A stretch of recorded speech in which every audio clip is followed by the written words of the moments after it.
Hello guys, good morning and welcome back to my channel. तर आजपासून मी ठरवलं police अकॅडमीला जायला. त्यामध्ये आम्हाला पोलीस भरतीची तयारी करून घेत होता. तर सध्या वाजले 4:52. तर आता मी पोलीस अकॅडमीसाठी निघायला लागलो. माझं सगळं सामान आवरलंय. तर पप्पा आणि मी 4:52 वाजता सह्याद्री अकॅडमीपाशी पोहोचायला लागलो होतो. तर गाईज मी सह्याद्री अकॅडमीसाठी घरून निघायला लागलो. तर गाईज बाहेर असा अंधार आहे, तर मी निघायला लागलो. तर गाईज आम्ही सकाळी 7:30 वाजता घरी पोहोचलो. आम्हाला ITI ग्राउंड पासून ते मल्टीपर्पज ग्राउंड पर्यंत पळवत नेलं होतं, जे छत्रपती शिवाजी महाराज पुतळ्याजवळ होतं. आम्ही मल्टीपर्पज ग्राउंडवर व्यायाम केला. सर म्हणले तू लाईटच व्यायाम कर, म्हणजे थोडंसं व्यायाम कर, नसतं तुझे हातपाय दुखतील कारण तुझं फर्स्ट डे आहे. तर आम्ही लाईटच व्यायाम केला. तर सर म्हणले उद्यापासून आम्ही तुमची कसून मेहनत करून घेणार आहोत. मैं डालू ताल पे भंगड़ा, तू भी गिद्दा पाले, चले रंग जमा दे हमके बने सभी मत वाले. मन कहे कि मैं ले आऊं चांद और तारे सारे, इन हाथों पर मैं चांद रखूं, इस मांग में भर दूं तारे. हेलो हेलो तू फ्लोर पे जब है आई, येलो येलो मस्ती छाई. हेलो हेलो तू मच है तुमने लगाई, येलो येलो कंट्रोल करो मेरे भाई. ये दिल छन छन बोले अमृतसरी चूड़ियां, रात बड़ी है मस्तानी तो दिल भर जानी कर ले गल्ला चूड़ियां. तर गाईज आमचं कॅरम खेळणं झालेलं आहे. तर थोड्या वेळामध्ये आम्ही दीपमाळाला निघतो.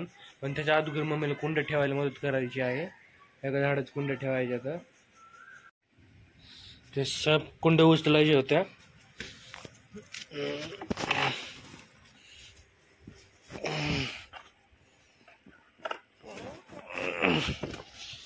एक, दोन,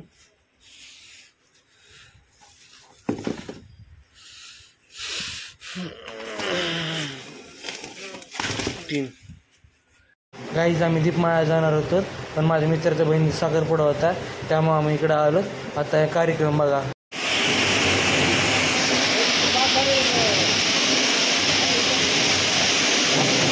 तर आम्ही बीड जिल्ह्याच्या पूर्व दिशेला असलेलं 300 ते 350 वर्ष जुनं असलेलं खंडोबाच्या मंदिराचं शूट घ्यायला चाललो. तर खंडेश्वरी पासून थोडं पुढं आल्यानंतर प्राचीन असं खंडोबाचं मंदिर आम्हाला दिसलं. तर तेथे जाताना आम्हाला वाटेत जंगल दिसलं होतं. तर तेथे गेल्यावर आम्हाला अशी माहिती कळाली की इथली दीपमाळा 70 ते 75 फूट उंच आहेत. तर त्यांवर सुंदर अशी प्राण्यांची आकृत्या रेखाटलेल्या आहेत. तुम्ही नीट निरीक्षण केलं तर तुम्हाला त्या आकृत्या दिसतील. आत खंडोबांची भव्य अशी मूर्ती पाहण्यास मिळते. तर मंदिरामध्ये कासव आणि खंडोबांची एक मूर्ती आम्हाला दिसते. तर मंदिराचे पूर्ण बांधकाम दगडाच्या साह्याने केलेले दिसते, हे तुम्ही स्पष्टपणे पाहू शकतात. वरचं छत बघा, ते पण दगडाचंच आहे, एका दगडानेच बनलेलं आहे पूर्ण मंदिर. बाहेर आल्यास कळते की पूर्ण मंदिर 32 स्तंभांवर आधारित आहे. तर बाहेर मुलं खेळत होती, तर मुलांना मी न कॅमेऱ्यामध्ये घेता पूर्ण मंदिराची 360 अँगलने व्हिडिओ शूटिंग काढली तुमच्यासाठी. जर तुम्हाला हा व्हिडिओ आवडायला असेल तर आत्ताच लाईक करा. तर ह्या त्या 2 दीपमाळा ज्याबद्दल मी बोलत होतो, या दोन्ही दीपमाळांची उंची 70 फूट आहे. तर येथे गणपतीची सुद्धा मूर्ती आहे, ते तुम्हाला मी दाखवतो. तर ही आहे गणपतीची मूर्ती. मंदिराच्या गेटापाशी फलकावर पूर्ण मंदिराची माहिती दिली आहे डिटेलमध्ये, तर तुम्ही येऊन पाहू शकता. तर काही दीपमाळा खाली आल्यानंतर आम्ही हनुमान मंदिरामध्ये आलो. हे तर हनुमानांची मूर्ती. तर गायचं शूटिंग काढणं मना आहे, तरी सुद्धा मी इथं कुणाला सांगतो शूटिंग काढायला लागलो. तर हे गणपतीची मूर्ती स्वयंभू आहे आणि तिथून पाणी वाहत आहे सध्या.